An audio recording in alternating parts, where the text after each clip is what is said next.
Hello everyone. In today's class, we are going to read our chapter What is Democracy? Why Democracy?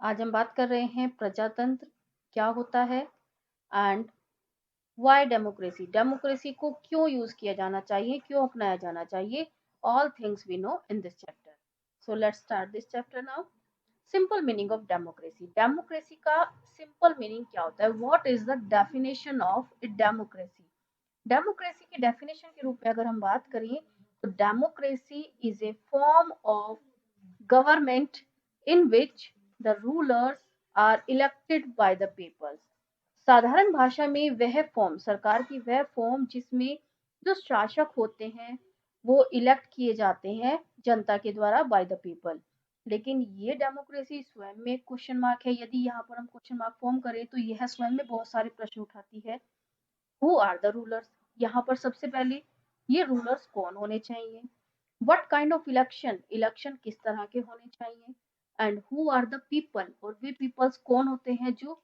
प्रतिनिधि को चुनते हैं government के लिए और किस तरह की सरकार की फॉर्मेशन होनी चाहिए all things is related to this definition Abraham Lincoln ने डेमोक्रेसी को जो परिभाषा दी है democracy is a government of the people by the people and for the people democracy वह सरकार होती है जो जनता की सरकार होती है जनता के द्वारा चुनी जाती है और जनता के लिए ही कार्य करती है तो अब हम बात करेंगे इस डेमोक्रेसी को हम कैसे समझें किस तरह से ऑल क्वेश्चंस जो हमारे माइंड में उठते हैं उन सब का जवाब ढूंढे अभी इसके लिए हमें सबसे पहले क्या जानना होगा हमें इसकी विशेषताओं को जानना होगा डेमोक्रेसी की क्या विशेषताएं होती हैं all features we have to know about it in a democracy the final decision making power एक प्रजातंत्र में जो फाइनल डिसीजन लेने की पावर होती है must rest with those who elected by the people वह उन पीपल्स के पास होनी चाहिए जिनको जनता के द्वारा चुना जाता है A democracy must be based on a free and fair election. अब जो चुनाव जनता करती है अपने रिप्रेजेंटेटिव का एक सरकार की फॉर्मेशन के लिए वह इलेक्शन फ्री होने चाहिए बिल्कुल फेयर होने चाहिए where those currently in power have a fair chance to losing इसका मतलब क्या होता है इसका मतलब अगर करंट में कोई सरकार अभी सत्ता में है तो अगली बार उसके पास फेयर चांस हो कि वह इलेक्शन को हार भी सकती है अपनी सीट को लूज भी कर सकती है in a democracy each adult citizen must have one vote and each vote must have one value democracy में जो व्यक्ति वोट करने का अधिकार रखता है वह एडल्ट सिटीजन के रूप में जाना जाता है और उनकी जो वोट की वैल्यू होनी चाहिए वो one vote one person and one value के रूप में काउंट की जानी चाहिए a democratic government rules with in limits जो भी प्रजातांत्रिक सरकार सत्ता में होती है वह नियमों के दायरे में काम करे रूल्स के लिमिटेशन में काम करे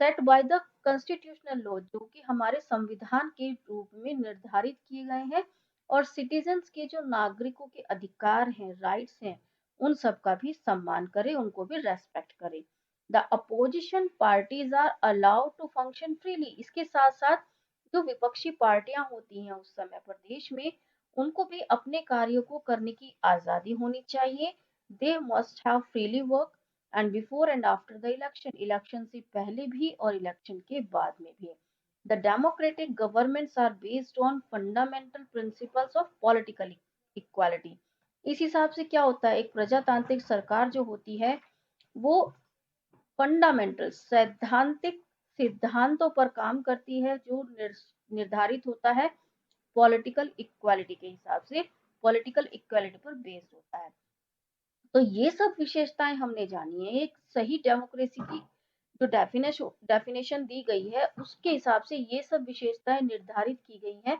जो एक प्रजातंत्र में होनी चाहिए अब क्या वास्तव में हमारे वर्ल्ड में जितने भी देश हैं वो सब डेमोक्रेटिक हैं यह जानने के लिए हमें स्टडी करनी होगी कुछ देशों की केस स्टडी की जिसके आधार पर हम जान सकते हैं कि वास्तव में एक डेमोक्रेसी होती क्या है now major decisions by elected leaders सबसे पहले हमने जाना कि जो प्रमुख डिसीजंस होते हैं वो इलेक्टेड लीडर्स के द्वारा लिए जाने चाहिए अब वन बाय वन हम सभी विशेषताओं को जानेंगे। उसके लिए हम केस स्टडीज का अध्ययन करेंगे विभिन्न देशों की, just like Pakistan, China, Mexico, Zimbabwe, Saudi Arabia, Estonia, Fiji and Sri Lanka.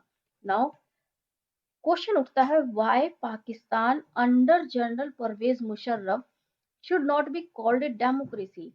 Pakistan में जनरल परवेज मुशर्रफ की जो सरकार थी उसको एक डेमोक्रेसी क्यों नहीं कहा जा सकता। इसके लिए हमें उनके पॉइंट ऑफ व्यू को जानना जरूरी है। क्या कंडीशन थी, क्या उन्होंने किया था अपने समय काल में। पाकिस्तान में general Pervez Musharraf led a military coup in October 99। 1999 में मुशर्रफ ने एक मिलिट्री समूह सेना को लीड किया and he overthrow the democratically elected government. और उन्होंने क्या किया, उस समय पर जो पाकिस्तान में सरकार थी, जो प्रजातांत्रिक सरकार थी, उसको अपने पद से हटा दिया and he declare the chief executive of the country. और स्वयं को देश का प्रमुख एग्जीक्यूटिव डिक्लेयर कर दिया, सरकार के रूप में स्वयं को नियुक्त कर दिया। इन 2002 he changed his position to president। पहले उन्होंने अपने आप को एक चीफ एग्जीक्यूटिव के रूप में नियुक्त किया और 2002 में अपने आप को किस पोजीशन पर चेंज कर दिया, उसने अपने आप को देश के प्रेसिडेंट के रूप में नियुक्त कर दिया। Then held a referendum. Referendum का मीनिंग होता है एक मीटिंग। उन्होंने क्या किया, अपनी पावर को इंक्रीज करने के लिए, अपनी वैल्यू को बढ़ाने के लिए एक मीटिंग अरेंज की। और उस मीटिंग में क्या उन्होंने प्रपोजल रखा जनता के सामने कि मुझे जनता का समर्थन है, मेरे पास जनता का समर्थन आ चुका है और जनता की मर्जी से मैं अपने आप को 5 इयर्स के लिए एक्सटेंड कर रहा हूँ।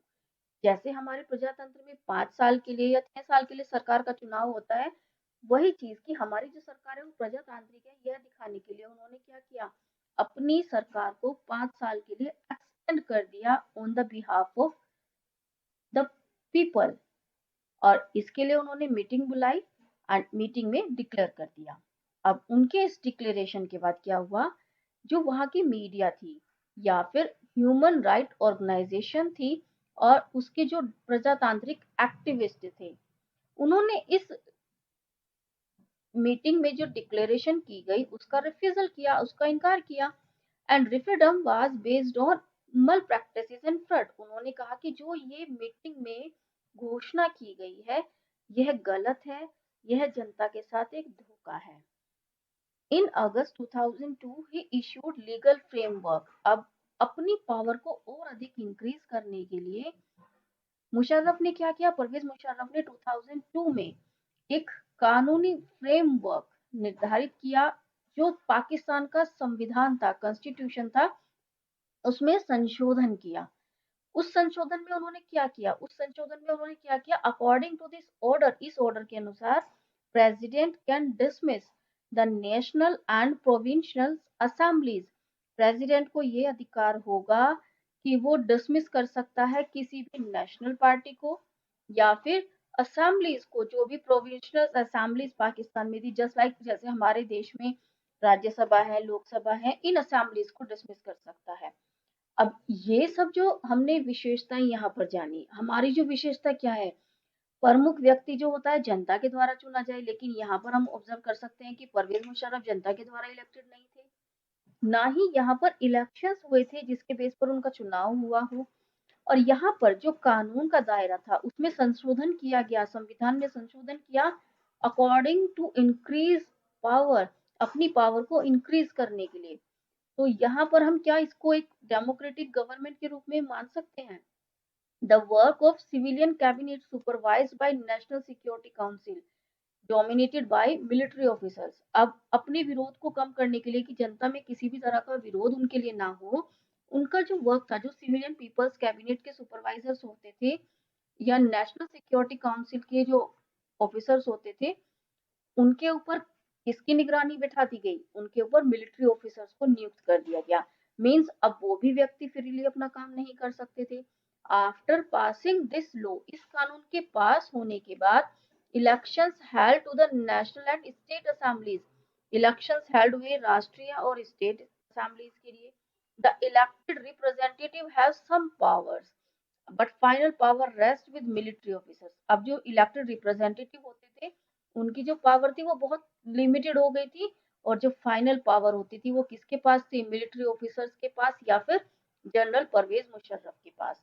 तो अब इससे हम क्या जान सकते हैं? इससे हमें, अगर हम इन सब इंसिडेंट्स को ऑब्जर्व करें तो यहाँ पर हम ऑब्जर्व कर सकते हैं कि फाइनल डिसीजन जनता का यहाँ पर इलेक्टेड लीडर का नहीं था, ना ही यहाँ पर जो सरकार चुनी गई थी उसको जनता ने प्रतिनिधि के रूप में चुना था। तो इस बेस पर हम ये कह सकते हैं कि जो पाकिस्तान की सरकार थी, परवेज मुशर्रफ की सरकार थी, वो डेमोक्रेटिक नहीं थी, अनडेमोक्रेटिक गवर्नमेंट के रूप में हम उसको डिस्क्राइब करेंगे। यह एक अनडेमोक्रेटिक फॉर्मेशन थी गवर्नमेंट की। अब हम दूसरा एग्जाम्पल लेते हैं, दूसरी केस स्टडी को फॉलो करते हैं। Should we consider the election held in China are democratic election? अब हम बात कर रहे हैं चाइना की। क्या चाइना में जो इलेक्शंस हुए वो प्रजातांत्रिक माने जा सकते हैं? इसके लिए चाइना का ऑब्जर्वेशन करते हैं। In China elections are regularly held after every 5 years। अब चाइना में रेगुलर इलेक्शन होते थे हर ईच 5 years पर। यह पॉइंट सही है क्योंकि डेमोक्रेटिक में एक समय अंतराल निश्चित होता है, उसी के बाद इलेक्शंस होते हैं। For electing the countries parliament, और देश की पार्लियामेंट्स को नियुक्त करने के लिए कोंगो रेमिन डिब्यो दहाई, ये एक चाइनीज नेम है उस पार्टी का जिसको नेशनल पीपल्स कांग्रेस का नाम दिया गया था। ये पार्टी हर साल में 5 साल में इलेक्शन करती थी। They have the power to appoint the president, और इनके पास अपने देश के प्रेसिडेंट को नियुक्त करने की पावर थी। It have nearly 3000 peoples elected from all parts. अब यहाँ पर पूरे हिस्सों से लगभग 3000 पीपल्स इलेक्ट किए जाते थे। Some members are elected by the army, और कुछ मेंबर्स ऐसे थे जिनको आर्मी के द्वारा नियुक्त किया जाता था। Before contesting the election, election को कंटेस्ट करने से पहले the candidates needs the approval of Chinese communist party. अब जो भी कंटेस्टेड होते थे, जो इलेक्शन में खड़ा होना चाहते थे, उन्हें सबसे पहले क्या लेना पड़ता था? अप्रूवल लेना पड़ता था चाइनीज कम्युनिस्ट पार्टी का। Only those who members in communist party और 8 smaller parties allied to it. अब जो मेंबर्स होते थे इस कम्युनिस्ट पार्टी के या फिर उससे जुड़ी हुई छोटी छोटी पार्टीज के, उन्हीं को ही इलेक्शन में कंटेस्ट करने का, जो 2002 और 3 में इलेक्शन हुए उसमें कंटेस्ट करने का अधिकार दिया गया था। The government is always formed by the communist party, और यही कारण था कि जो सरकार थी वो हमेशा कम्युनिस्ट पार्टी की ही बनती थी। अब यहाँ से हम ऑब्जर्वेशन क्या करते हैं? यहाँ पर दूसरी किसी पार्टी को तो इलेक्शन में खड़े होने का मौका ही नहीं दिया जाता था, क्योंकि जो अलाउ होता था वो कम्युनिस्ट पार्टी या उसी से जुड़ी हुई छोटी छोटी पार्टीज वहां पर खड़ी हो सकती थी। तो अब जो भी कैंडिडेट खड़ा होगा तो उसी के समर्थन में, उसी के पक्ष में खड़ा हो सकता था। तो क्या वन पार्टी जो सिस्टम था यहाँ पर, ये वन पार्टी सिस्टम डेमोक्रेटिक है? क्या हम इसको डेमोक्रेसी के रूप में फॉर्म कर सकते हैं? वन पार्टी सिस्टम यहाँ पर हमने ऑब्जर्व किया तो यहाँ पर किस नियम को तोड़ा जा रहा है? फ्री एंड फेयर इलेक्शन की यहाँ पर हमें जो रूल थी, विशेषता थी डेमोक्रेसी की, वो पूरी होती नजर नहीं आती। इस कारण से हम चाइना को एक डेमोक्रेटिक फॉर्मेशन में नहीं काउंट कर सकते। जो चाइना की इलेक्शंस हुए वो डेमोक्रेटिक नहीं है, क्योंकि वहां पर फ्री और फेयर इलेक्शंस हमें देखने को नहीं मिलते हैं। Now the next case studies. Should we consider the elections held in Mexico are democratic election? क्या हम ये माने कि जो मैक्सिको में इलेक्शंस हुए वो डेमोक्रेटिक थे? क्या मैक्सिको के इलेक्शंस को आप डेमोक्रेटिक मान सकते हैं? मैक्सिको में क्या था? सिंस इट्स इंडिपेंडेंस इन 1930, जो मैक्सिको था उसको 1930 में आजादी मिली थी। Mexico holds elections after every 6 years। यहाँ पर जो यहाँ पर जो इलेक्शंस होते थे वो एवरी 6 years में होते थे, टू इलेक्ट प्रेसिडेंट, प्रेसिडेंट को नियुक्त करने के लिए। The country has never been under military rule, और कभी भी जो देश था वो मिलिट्री शासन में नहीं रहा या फिर डिक्टेटर रूल में नहीं रहा। बट अंटिल 2000, लेकिन 2000 तक ओवल इलेक्शन वाज वोन by the party cold PRI. सारे इलेक्शंस जो थे केवल एक ही पार्टी के द्वारा जीते गए, जिसको PRI means institutional revolutionary party थी, वहां पर प्रमुख पार्टी थी, जिसने प्रमुख रोल अदा किया था, आजादी दिलाने के लिए संघर्ष किया था। जैसे हमारे देश में कांग्रेस पार्टी है, जिसका प्रमुख रोल माना जाता है देश की आज़ादी के लिए। इसी तरह से पीआरआई थी, अब वह आज़ादी के बाद वहाँ की पार्ट देश की सरकार के रूप में नियुक्त हो गई थी। लेकिन तब से 1930 से 2000 तक कोई और पार्टी इलेक्शन में नहीं जीत रही थी। Opposition parties did not contest the election but never win the election.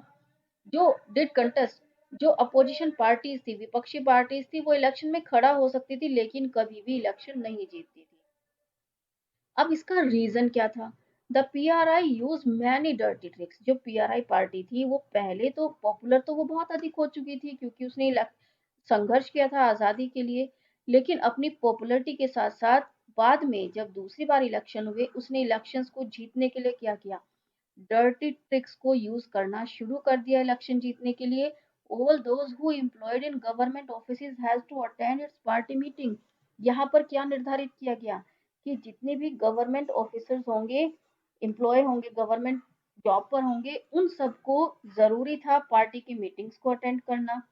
जो भी टीचर्स होते थे स्कूलों में पढ़ाने वाले, गवर्नमेंट स्कूल में पढ़ाते थे, उन्हें क्या आज्ञा दी गई थी? उन्हें कहा गया था कि वो पेरेंट्स को फोर्स करेंगे, अपने स्टूडेंट्स के जो पेरेंट्स थे उनको फोर्स करेंगे पीआरआई के पक्ष में वोटिंग करने के लिए। एंड मीडिया, मीडिया का जो रोल था, जो कोई भी वहां पर विरोध कर सकता था उसको इग्नोर किया जाता था। And activist of opposition parties except to criticise them. कोई भी पीआरआई पार्टी के विषय में आलोचना नहीं कर सकता था, चाहे वो अपोजिशन पार्टीज के कार्यकर्ता हो या फिर मीडिया कर्मी हो। समटाइम्स द पोलिंग बूथ्स, और कभी कभी क्या होता था, जो पोलिंग बूथ्स होते थे जहां पर इलेक्शंस में वोटिंग होती थी, उनको एट ए मोमेंट इलेक्शन से जस्ट पहले शिफ्ट कर दिया जाता था किसी दूसरे प्लेस पर। And which made difficult to the people cast their vote. जिससे जो अन्य पीपल्स होते थे, जो विपक्ष पार्टी में होते थे या विपक्ष को चुनना चाहते थे, वो अपने वोट को नहीं डाल सकते थे। The PRI spend a large some of money. इसके साथ साथ पीआरआई अपनी इलेक्शन कैंपेनिंग्स में कैंडिडेट्स के लिए जो कैंपेनिंग्स होती थी उस पर बड़ी मात्रा में पैसा भी इन्वेस्ट करती थी। अब इस स्टोरी से हम क्या जान सकते हैं? यहाँ पर हमें पता चलता है कि जो डेमोक्रेसी होती है उसमें फ्री और फेयर इलेक्शन होना चाहिए, लेकिन और यहाँ पर फेयर चांस होता है पार्टी को लूज करने का, लेकिन यहाँ पर ये कंडीशन पूरी नहीं होती है, ये विशेषता यहाँ पर पूरी ही नहीं होती है। इस बेस पर हम कह सकते हैं कि जो यहाँ की सरकार थी, मेक्सिको की जो सरकार थी, उसको भी हम डेमोक्रेटिक सरकार नहीं मान सकते हैं। देन नेक्स्ट इज, यहाँ पर एग्जाम्पल दिया गया है सऊदी अरेबिया, इस्टोनिया और फिजी का। सऊदी अरेबिया में क्या था? Womens do not have the right to vote.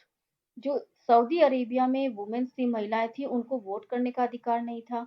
जबकि हमारा जो डेमोक्रेटिक फॉर्मेशन है उसकी विशेषता में सभी नागरिक देश के वोट कर सकते हैं, adult peoples. Estonia made its citizenship rules in such a way that people belonging to Russian minorities find it difficult to get right to vote। अब रशियन माइनॉरिटीज क्या होती है? रशिया में इस्टोनिया प्लेस था, वहां पर नागरिकता के जो नियम थे वो इस तरह से बनाए गए थे कि जो रशियन माइनॉरिटीज थे, अल्पसंख्यक पीपल्स थे, वो उनके लिए मुश्किल था, वोट नहीं डाल सकते थे, उनको भी वोटिंग करने का अधिकार नहीं था। And in Fiji the electoral system such that the vote of an indigenous Fiji has more value than that of Indian Fijian। अब यहाँ पर इंडियन फिजियन और इंडिजीनियस फिजी क्या होते हैं? इंडिजीनियस फिजीज वो पीपल्स थे जो फिजी के ही नागरिक थे। एंड इंडियन फिजियन क्या थे? जब हमारे देश में ब्रिटिशर्स का शासन चल रहा था तो क्या करते थे ब्रिटिशर्स? देश से लेबर्स को बाहर भेजते थे। अब जैसे फिजी में भी भेजा गया उनको, तो वे पीपल्स जो आजादी के समय, ब्रिटिशर्स के शासन काल के समय फिजी गए, यहाँ से भेजे गए बंधुआ मजदूर के रूप में, बाद में वो वहीं सेटल्स हो गए, लेकिन वो वहाँ के नागरिक नहीं थे। उनकी जो आने वाली जनरेशन थी, जो वहां पर उनकी फैमिली इंक्रीज हुई, बच्चे पैदा हुए, वो किस रूप में जाने लगे? वो वहां पर इंडियन फिजियन के रूप में जाने जाने लगे। तो वहां पर क्या सिस्टम था? जो मूल नागरिक थे फिजी के, उनकी वोट की वैल्यू इंडियन फिजियन पीपल्स की वैल्यू की, वोट की वैल्यू की तुलना में कम मानी जाती थी। लेकिन हमारा जो डेमोक्रेटिक फॉर्मेशन है वो क्या कहता है? हर व्यक्ति की वोट की वैल्यू समान होगी, 1 पर्सन 1 वोट 1 वैल्यू। लेकिन ये सब नियम, इन सब एग्जाम्पल से हम देख सकते हैं ये नियम यहाँ पर पूरा होता नजर नहीं आता है। इस कारण से हम लोग ना तो सऊदी अरेबिया को डेमोक्रेटिक कह सकते हैं, ना इस्टोनिया को और ना ही फिजी को। देन नेक्स्ट इज, यहाँ पर एग्जांपल दिया गया है सीरिया का। Syria is a small West Asian country, यह स्मॉल वेस्ट एशियन कंट्री है। द रूलिंग बाथ पार्टी, यहाँ पर जो बाथ पार्टी थी रूल करती थी, and some of its small allies, और इसकी जो छोटी छोटी अलायंस थी, are the only parties allowed in that country. इन्हीं पार्टी को परमिशन मिली हुई थी इस देश में। तो आप कैसे कह सकते हैं जब अन्य पार्टी के लिए यहाँ पर कोई फॉर्मेशन नहीं थी, अपोजिशन के रूप में कोई पार्टी थी ही नहीं, वन पार्टी सिस्टम यहाँ पर था, तो क्या आप कह सकते हैं कि यहाँ पर भी डेमोक्रेटिक फॉर्मेशन हम देख सकते हैं? No, here is not in democratic formation. Then next is, how is Zimbabwe government undemocratic and autocratic. अब जिम्बाब्वे की जो सरकार थी वो किस तरह से अनडेमोक्रेटिक थी? यहाँ पर हमने एक रूल पढ़ा है, rule of law and respect for right. हमारा जो संविधान है वो रूल ऑफ लॉ, डेफिनेशन में भी हमने पढ़ा है रूल ऑफ लॉ। अब रूल ऑफ लॉ क्या होता है? एक टर्म होती है रूल ऑफ लॉ एंड दूसरी is rule by law. Rule of law में क्या होता है? जो पहले से निर्धारित कानून है, जो भी सरकार में प्रतिनिधि चुना गया है, वो उन कानून के तहत कार्य करे। मीन्स जो सरकार है वो देश में संविधान में निर्धारित कानूनों के हिसाब से कार्य करे, तब उसको हम रूल ऑफ लॉ में इंक्लूड करते हैं। रूल बाय लॉ क्या होता है?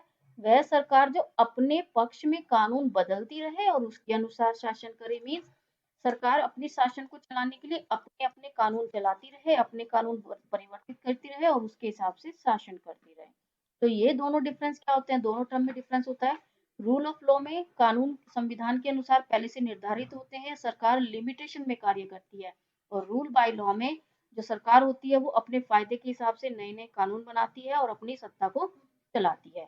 तो यहाँ पर अब हम इसी पॉइंट ऑफ व्यू से ऑब्जर्व करते हैं। Attending independence from white minorities इन 1980। तो यहाँ पर जो जिम्बाब्वे था उसने 1980 में आजादी प्राप्त की थी व्हाइट माइनॉरिटीज से। जैसे साउथ अफ्रीका में था ब्लैक व्हाइट, इसी तरह से यहाँ पर भी व्हाइट माइनॉरिटी से उनको इंडिपेंडेंस मिली थी। सिंस देन, उसके बाद से the country has been ruled by Zanu PF party. अब वहां पर उसके आजादी के बाद से जानू पीएफ पार्टी का वहां पर समर्थन था, जिसने स्ट्रगल किया था इस देश की आजादी के लिए। लीडर रॉबर्ट मगबे, जो यहाँ के लीडर थे, स्ट्रगल किया था जिन्होंने आजादी के लिए, Robert Mugabe has been ruling the country since independence. वही देश में आजादी के बाद से शासन कर रहे थे। Elections have been held regularly, elections भी रेगुलरली हेल्ड होते थे, लेकिन always won by Zanu PF, जो जानू पीएफ पार्टी थी उसी के द्वारा हमेशा जीते जाते थे। प्रेसिडेंट इज पॉपुलर, अब जो प्रेसिडेंट था, राष्ट्रपति था, वो पॉपुलर था, but uses unfair practices in election. लेकिन ये पार्टी हमेशा वोन होती थी। इसका मेन रीजन क्या था? यहाँ पर भी अनफेयर प्रैक्टिसेस को यूज किया जाता था इलेक्शन में वोन होने के लिए। चेंज द कॉन्स्टिट्यूशन, इन्होंने क्या किया? अपनी पावर को इंक्रीज करने के लिए, प्रेसिडेंट के रूप में अपनी पावर को इंक्रीज करने के लिए संविधान के नियमों में बदलाव कर दिया, अमेंडमेंट कर दिया, and make him less accountable. अब यह परिवर्तन होने से, संशोधन होने से जो प्रेसिडेंट थे वो लेस अकाउंटेबल हो गए थे, कम जवाबदेह हो गए थे जनता के प्रति। अपोजिशन पार्टी के जो वर्कर्स थे, अगर वो विद्रोह करते थे तो उनको हैरेस किया जाता था, उनको प्रताड़ित किया जाता था, डिसरप्ट कर दिया जाता था। There is a law that limits the rights to criticise the president. और यहाँ पर एक कानून बना दिया गया था कि कोई भी प्रेसिडेंट को क्रिटिसाइज नहीं कर सकता, उसकी आलोचना नहीं कर सकता। अब क्या यहाँ पर हम देख सकते हैं कि क्या यहाँ पर रूल ऑफ लॉ का पालन हो रहा है? क्या यहाँ पर ह्यूमन राइट्स, जो फंडामेंटल राइट्स होते हैं, उनको रेस्पेक्ट किया जा रहा है? No, there is no. दोनों पॉइंट्स की यहाँ पर इग्नोरेंस देखी जा रही है। तो इस हिसाब से हम गवर्नमेंट जो होती है, डेमोक्रेटिक गवर्नमेंट जिम्बाब्वे की नहीं कह सकते, उसको हम अनडेमोक्रेटिक गवर्नमेंट के रूप में परिभाषित करेंगे। जो टीवीज एंड रेडियोज थे वो भी कंट्रोल किए जाते थे सरकार के द्वारा, और केवल वो रूलिंग पार्टी के वर्जन को ही दिखाते थे, उसी के पक्ष में अपने विचार दिखाते थे। They are independent newspaper, newspaper independent थे, लेकिन government harass those journalist who go against this. लेकिन जो न्यूज़पेपर में जो पत्रकार होते थे, जो भी सरकार के खिलाफ कुछ भी लिखता था उसको प्रताड़ित किया जाता था, उसको हैरिश किया जाता था।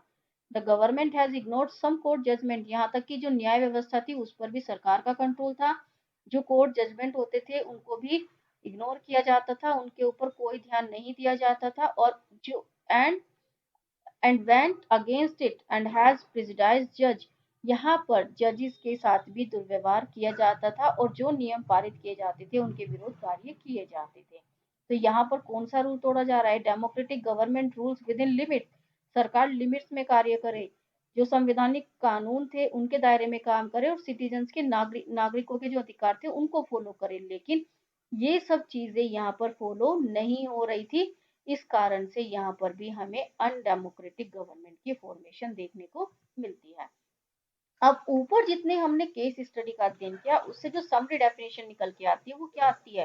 Democracy is a form of government, democracy सरकार की एक ऐसी फॉर्म होती है जिसमें rulers elected by the people, जो रूलर्स होते हैं वो जनता के द्वारा चुने जाए, उन्हीं के मेजर डिसीजन लिए जाए, वही मेजर डिसीजन ले। Elections office offers a choice, elections जो होते हैं वो फ्री एंड फेयर हो और यहाँ पर करंट रूलर्स के लिए भी लूज करने का चांस हो। The choice and opportunity available to all the people in an equal basis, और इलेक्शंस में खड़े होने की, लड़ने की हर व्यक्ति के लिए अवेलेबिलिटी और अवसर प्राप्त होना चाहिए। The exercise to choose lead the government limited by basic rules of constitution, अब जो गवर्नमेंट चुनी जाए लिमिटेड हो, वह संविधान के नियमों के हिसाब से कार्य करे और जो देश के नागरिक हैं उनके सिटीजन्स के जो राइट्स हैं, अधिकार हैं, उनको भी फॉलो करे, तभी एक डेमोक्रेटिक गवर्नमेंट हम मान सकते हैं। तो ये एक समरी डेफिनेशन है डेमोक्रेसी की क्या होनी चाहिए।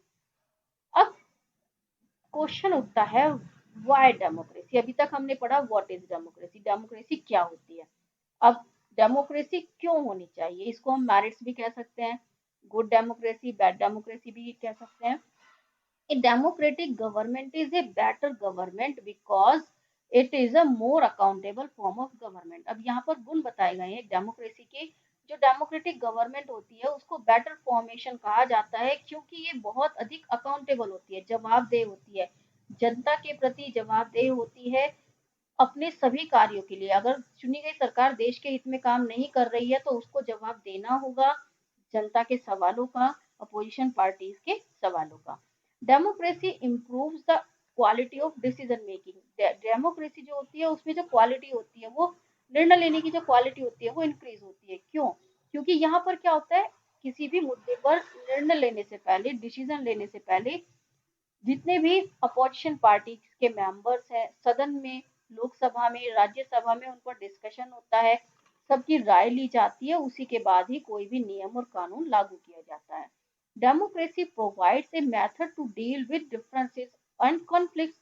अब जितने भी डिफरेंस है या फिर विवाद होते हैं उसमें जो प्रजातंत्र होता है वो एक मेथड, एक तरीका हमें प्रोवाइड करता है जिसके द्वारा हम बहुत सारे जो डिफरेंसेस है हमारे देश में, जैसे भारत में हम एग्जांपल देते हैं, लैंग्वेज डिफरेंस है, रिलीजन, कल्चर के डिफरेंसेस हैं, इन सब के होते हुए भी जो नियम या कानून है लागू किए जाते हैं उनमें सबसे पहले विवाद जो भी रिलेटेड है किसी भी धर्म से, उन सब का समाधान होता है। उसी के बाद यूनिटी को ध्यान में रखते हुए, यूनिटी इन डाइवर्सिटी को ध्यान में रखते हुए, सभी धर्मों, वर्गों को ध्यान में रखते हुए निर्णय लागू किए जाते हैं। In a democracy no one is permanent winner और लूजर, डेमोक्रेसी में कोई भी परमानेंट विनर नहीं है, मीन्स लगातार कोई भी एक व्यक्ति सरकार में नहीं रह सकता और ना ही कोई परमानेंट लूजर होता है। ऐसा नहीं है कि एक ही पार्टी हर बार जीतती रहेगी या एक ही पार्टी हमेशा लूज करती रहेगी। यहाँ पर फेयर चांस होते हैं किसी भी पार्टी को लूज करने के या फिर विन करने के। Democracy is better than other form of government, democracy को एक बेटर फॉर्म इसलिए भी माना जाता है क्योंकि यहाँ पर अपने मिस्टेक्स को करेक्ट करने का चांस होता है। कैसे? अगर मान लिया सरकार का जो, सरकार के रूप में जो प्रतिनिधि चुनकर गए हैं जनता की तरफ से, अगर वो सही कार्य नहीं कर रहे तो जनता के पास एक चॉइस होती है नेक्स्ट इलेक्शन में अपनी मिस्टेक को, अपनी गलती को सुधारने की। नेक्स्ट इलेक्शन में वो उस रूलिंग पार्टी के सदस्य को इग्नोर कर सकती है, वोटिंग नहीं, वोटिंग के थ्रू अन्य व्यक्ति को चुन सकती है।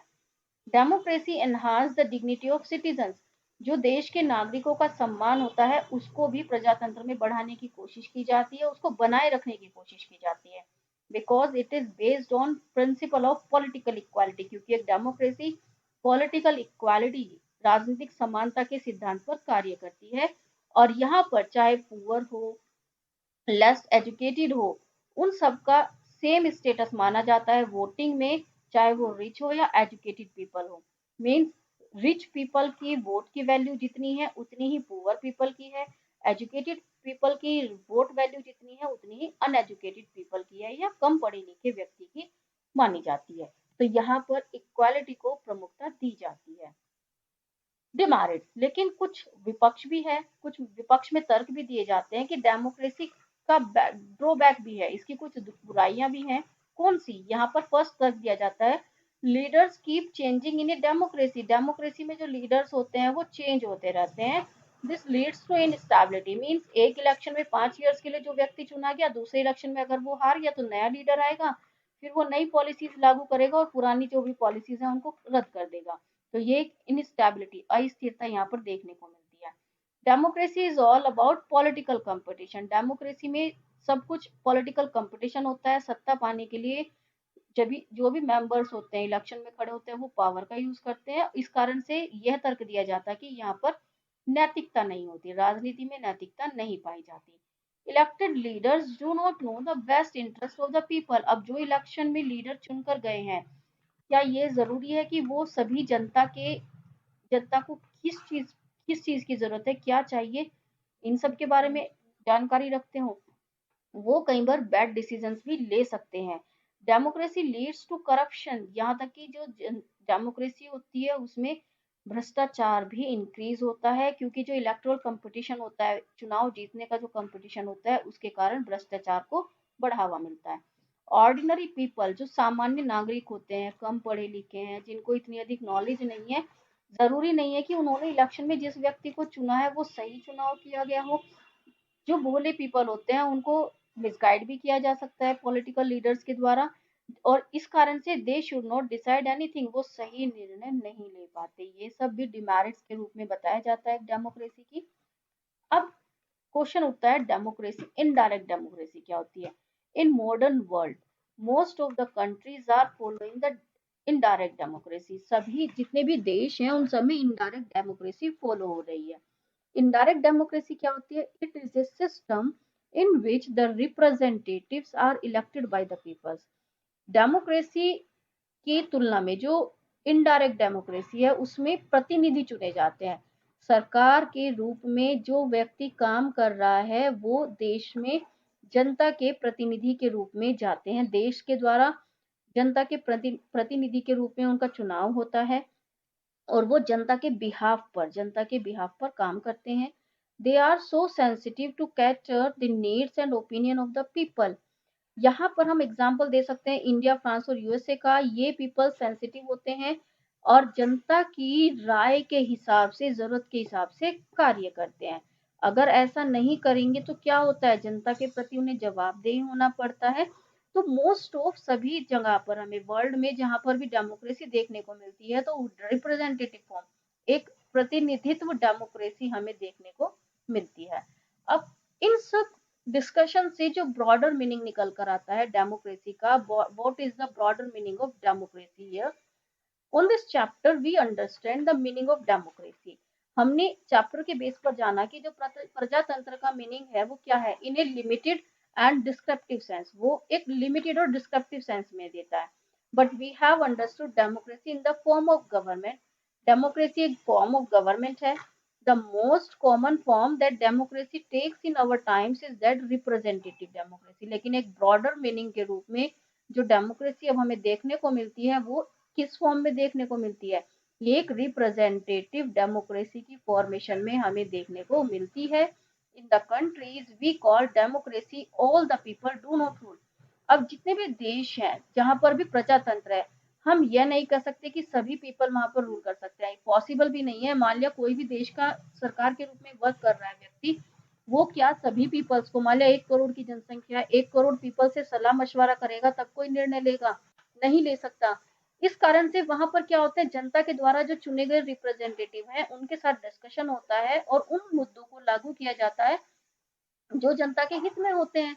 तो इसमें पॉसिबल भी नहीं है कि ऑल पीपल्स रूल कर सके। A majority is allowed to take decision. अब जो मेजोरिटी होती है वही अलाउ करती है डिसीजन लेने में on the behalf of all people. पूरे देश की जनता के बिहाफ पर मेजोरिटी के हिसाब से ही निर्णय लिए जाते हैं और पूरा सलाह मशवरा होने के बाद ही किसी नियम को, पहले उसके दोनों पक्ष देखे जाते हैं, पॉजिटिव और नेगेटिव, उसके बाद ही उस नियम को लागू किया जाता है। Even majority does not rule directly, यहाँ तक कि जो मेजोरिटी होती है वो भी डायरेक्टली रूल नहीं कर सकती क्योंकि वो जवाबदेह होगी जनता के प्रति, अपोजिशन पार्टीज के प्रति, इसलिए वो भी डायरेक्टली रूल नहीं कर सकती। यहाँ पर लिमिटेशन एक सरकार के प्रति पाई जाती है। इस कारण से जो ब्रॉडर मीनिंग हमें देखने को मिलता है वो रिप्रेजेंटेटिव डेमोक्रेसी के रूप में देखने को मिलता है। In democracy, majority of people rule through their elected representative. Why? अब यहाँ पर क्वेश्चन उठता है कि जो डेमोक्रेसी होती है उसमें majority of people rule through their elected representative, कैसे एक रिप्रेजेंटेटिव के द्वारा यहाँ पर शासन होता है। जितनी भी मॉडर्न डेमोक्रेसीज है involve such a large number of people, उसमें अगर हम बात करें, पुराने ऑब्जर्वेशन करते हैं, पहले इतनी जनसंख्या नहीं थी, लेकिन जैसे जैसे समय बढ़ता जा रहा है जनसंख्या का दायरा बढ़ता जा रहा है, तो that is it is physically impossible. तो इस कारण से हर व्यक्ति का फिजिकली किसी भी डिसीजन को लेने के लिए मीटिंग में बैठना, एक साथ इकट्ठा होना पॉसिबल ही नहीं है कि हम ऐसा निर्णय ले सकें जिसमें सारी जनता एक साथ बैठकर फिजिकली वहां पर प्रेजेंट हो और उस मुद्दे पर अपनी सलाह दे, तब कलेक्टिव डिसीजन लिया जाए। ऐसा पॉसिबल नहीं है।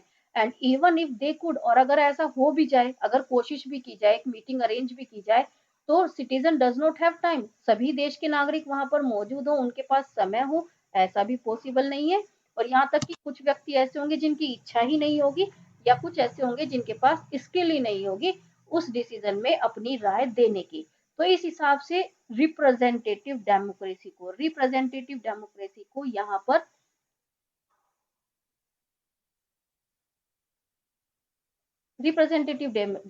को यहाँ पर प्रमुखता दी जाती है। रिप्रेजेंटेटिव चुने जाते हैं सरकार के रूप में, जनता के रिप्रेजेंटेटिव प्रतिनिधि के रूप में वो कार्य करते हैं और जनता के बिहाफ पर निर्णय लेते हैं। इस तरह से डेमोक्रेसी यहाँ पर मेजोरिटी ऑफ पीपल्स के रूप में यहाँ पर हमें देखने को मिलती है।